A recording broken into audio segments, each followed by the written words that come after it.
Hey, and welcome back to my Calamity Summoner playthrough. I hope you're ready for this because there's a lot happening in today's episode. We fight more bosses than ever before, upgrade weapons, tools, and armors to their max tier. Now before I begin, here is a little disclaimer. I added 2 additional mods to the playthrough. The first is called OmniSwing, and second is called the Unofficial Calamity Whips mod. OmniSwing allows me to hold down the mouse and swing my whips automatically. And the Calamity Whips is, well, it's in the name. So now, if you remember from last episode, I want to make it a hard mode sooner rather than later, meaning I have a lot of bosses to defeat before I kill the wall of flesh. Now with this in mind, the first boss I intend to fight is the Perforator. I head off to the corruption and begin making a small arena. I wasn't expecting the fight to be very difficult, so I buffed up quickly and started to kill the cysts laid on the corruption ground. With beating the Eater of Worlds, Eye of Cthulhu, and King Slime, the weapons and armor I had were more than enough to win. As I fought, the Perforator's attack patterns made it seem as if it were running away from me, knowing that it came into a battle it couldn't win. The only real threat that came from this boss were the rain clouds it spawns, but those ended up being more annoying rather than challenging. Over time, I ended up winning the fight, allowing me to check this boss right off that list. Right after my victory, I teleported back home and continued digging down my Hellevator, slowly progressing to fight the wall of flesh. While I was digging, I stumbled across a diamond mine. It might seem insignificant, but this would have made getting into magic storage a whole lot faster in the beginning episodes. Anyway, there's no sense in dwelling on the past. Thankfully, I finished my Hellevator shortly after. For the small amount of time I was in hell, one of my summons managed to kill a demon carrying a voodoo doll. I want you to take a guess on what you think happened next. Yeah, I obviously did not win. What the fuck? After I died, I had the idea to upgrade my whip with one of the new mods that I added. The new whip I crafted is called the Fungal Flail. This weapon deals 27 summon damage and allows your minions to spawn homing mushrooms that heal you on impact of the enemy. In order to make this, it cost 10 glowing mushrooms, 5 glowing mushroom seeds, and an accessory called the Fungal Clump, which we managed to acquire in the previous episode. Now that I have access to Hell, I took the necessary potions to mine the most amount of Hellstone I could possibly get my hands on. Having Vein Miner makes digging for these ores a whole lot more reasonable. While mining, I managed to dig up a total of 1,148 Hellstone ore, which is more than enough for making the progression into hard mode. I headed home and decided to also go mine the Meteorite that landed. Now remember our friend Lee the Architect? Well, in order to make Hellstone bars, I need obsidian in order to smelt it. That is way too much work for me, so I bought enough just to get me by. With the new material, I crafted the Imp Staff and another summon called the Vile Feeder. In the last episode, someone commented saying I should work on getting a weapon called the Eye of Night. If you don't know, this is the weapon recommended to be used against the wall of flesh. It's crafted using 4 different summoner staffs. First is the Belladonna Spirit Staff, which I have already crafted. Second is the Staff of Necro Steel Sights. This item is dropped in the dungeon by an enemy called the Dark Caster. Third is the Vile Feeder, and lastly is the Imp Staff. When you combine all 4 of these weapons, you are given the summoner weapon known as the Eye of Night. This summon spawns tiny floating eyes that follow the player, and when an enemy is in sight, the eyes circle around them and shoot cells that stick while also inflicting the Cursed Inferno debuff. The only thing I needed to do was beat Skeletron in order to gain access to the dungeon. With my great weapons, I must get greater armor sets. So I headed off to the mines and started digging for something called Aerolite ore. After mining all of the ore I could find, I crafted the Aerospec armor set that gives you a bonus of an 11% increase in minion damage, 1+ max minion, and a Valkyrie that acts as a summon and attacks enemies around me. This armor also has the added effect of negating fall damage, whether or not you have wings or a horseshoe. If you don't know by now, I tend to get sidetracked very easily. I found myself headed to the jungle just so I could take on the Queen Bee. But during my travel, I was crossed by an old rival. This time, I was ready.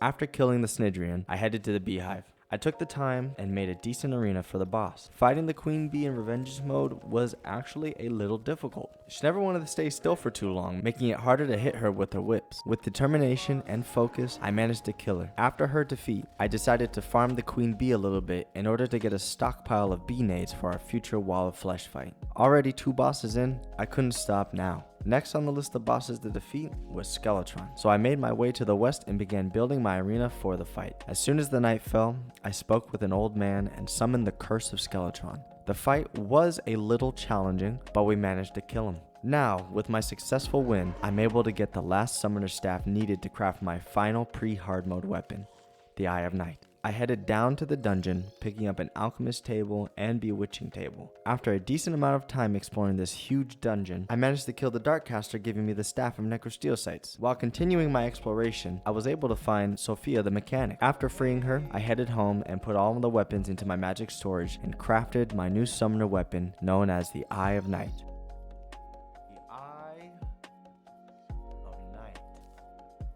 Now, one of the great things of playing as a summoner, it's good to have a little bit of variety with your summons. So I grabbed a shadow key and headed off to the abyss. My goal was to go through all of the chests that spawn and grab a summoner weapon called the herring staff. As I made my descent into the abyss, I managed to find 8 shadow chests, but not one of them contained the weapon I was even looking for. That doesn't matter anyway. I'm only one boss away from taking on the Wall of Flesh and beginning my journey into hard mode. That boss that's standing in my way is called the Slime God. Now I know how this boss attacks, so I made my perforator arena a little bit longer and summoned in the Slime God. Now, it's been a while since I've played Calamity last, and from what I remember taking on this boss, there were a total of 3 different fights. One with the Cremulin Slime God, another with the Ebonian Slime God, and the last fight with Slime God itself. This time, after you killed Ebonian and Cremulin, the Calamity developers got rid of the fight against Slime God. So once I killed it, it instantly died, which kind of confused me at first, but I mean honestly, I was willing to take the W. After defeating Slime God, I tried taking him on again, but sadly, I died.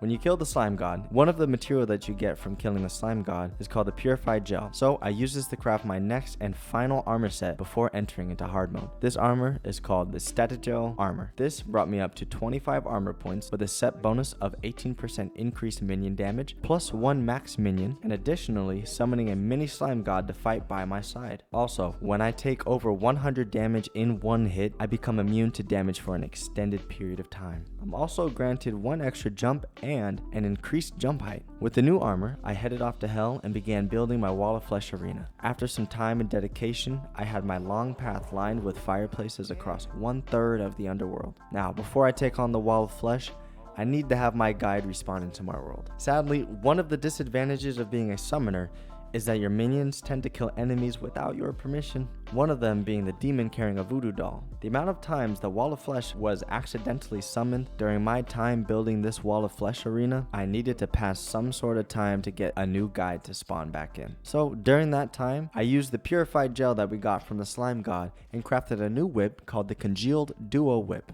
This weapon has the most knockback I have ever seen before. Anyway, I added some more apartments to the tower and started to decorate my little cave dwelling and making it just a little bit better to look at. As I was building, a goblin army decided to spawn. I easily cleared this event with my new whip and summons. Shortly after killing all of these goblins, a new guide spawned into my world, and without hesitation, I darted straight to the underworld, buffed up, and tossed the voodoo doll into the fiery lava pits.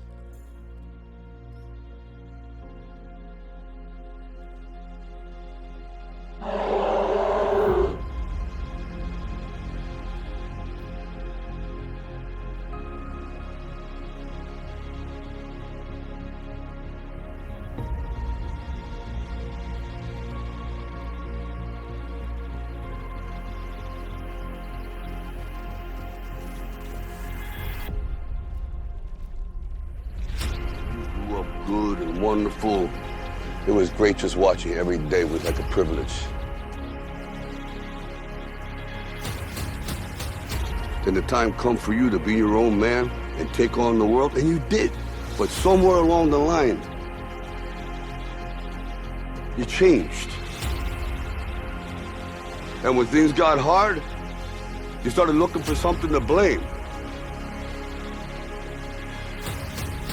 Like a big shadow.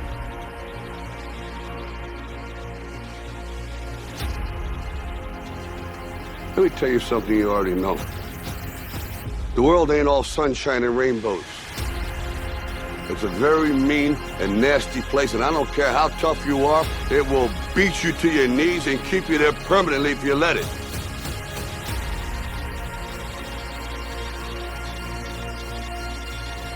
You, me, or nobody is gonna hit as hard as life.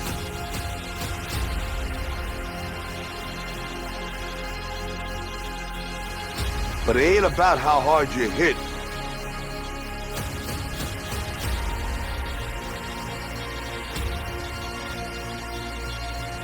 It's about how hard you can get hit and keep moving forward. How much you can take and keep moving forward. That's how winning is done.